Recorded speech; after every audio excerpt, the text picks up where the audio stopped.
Today's story is called The Monster in My Dreams, a horror story of past lives and vengeance. The young woman's name was Emily. She had always been a heavy sleeper, but lately her nights had been filled with terrifying nightmares. In her dreams, she found herself in a different time and place, a small village surrounded by dense woods. She was always running, her heart pounding with fear as she tried to escape an unseen pursuer. Each night the dreams became more vivid and intense, and she could feel the terror of the girl in the dream as if it were her own. One night, Emily woke up drenched in sweat, her heart racing. She knew that she had to find out what these nightmares meant.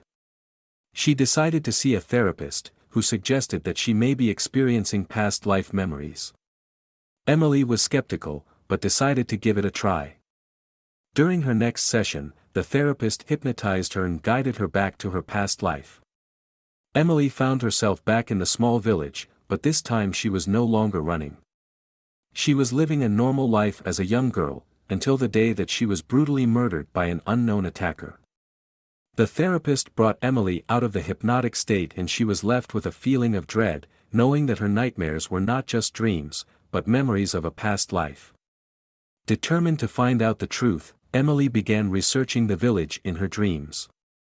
She discovered that it was a real place, and that the villagers had been plagued by a series of mysterious murders for centuries. The killings had always been attributed to a legendary monster that was said to stalk its victims in their dreams. As Emily delved deeper into her research, she found that she was being followed. She could feel the same presence that had haunted her in her nightmares, and she knew that it was the monster. She also realized that the monster was not just a legend, but a real creature that had been hunting her across the centuries.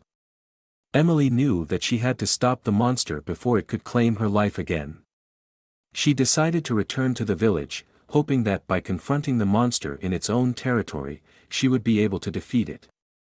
When she arrived, Emily found the village to be just as she remembered it from her dreams.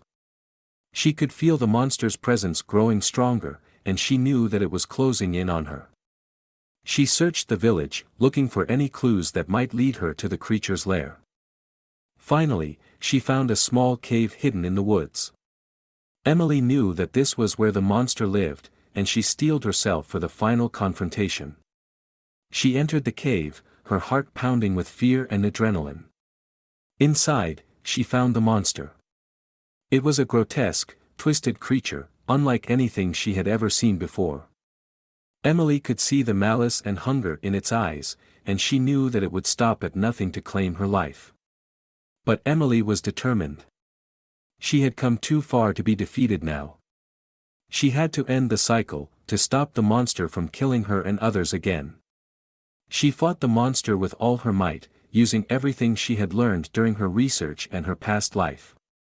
She remembered her past self's fear and determination and channeled it into her fight. She fought with all her might, her body aching and her mind racing. She was not going to give up. The monster was strong and fierce, but Emily was determined to end it. She fought with all her might, using all the knowledge and skills she had gained in her research and past life. She remembered the stories of the villagers, how they had tried and failed to defeat the monster, but she was not going to be like them. She was going to end it once and for all. The cave echoed with the sounds of their fight, the monster's roars and Emily's determined grunts. The fight was grueling, and Emily felt like she was about to collapse, but she kept going, kept fighting. She remembered why she was there, for herself and for all the other victims that had come before her. Finally, after what felt like hours, Emily saw her opportunity. The monster let out a roar of fury and lunged towards her. But she was ready, and with one final blow, she struck the monster, a blow that would prove to be the final one. It let out a final, deafening screech before it died. The monster was dead, and Emily had won. She stood there, her body trembling, and her mind racing with the knowledge of what she had just accomplished. She had stopped the monster once and for all. With the monster gone, Emily finally found peace. She returned to her own time, but she knew that her past life memories would always be with her, a reminder of the terrifying journey that she had been through. The end.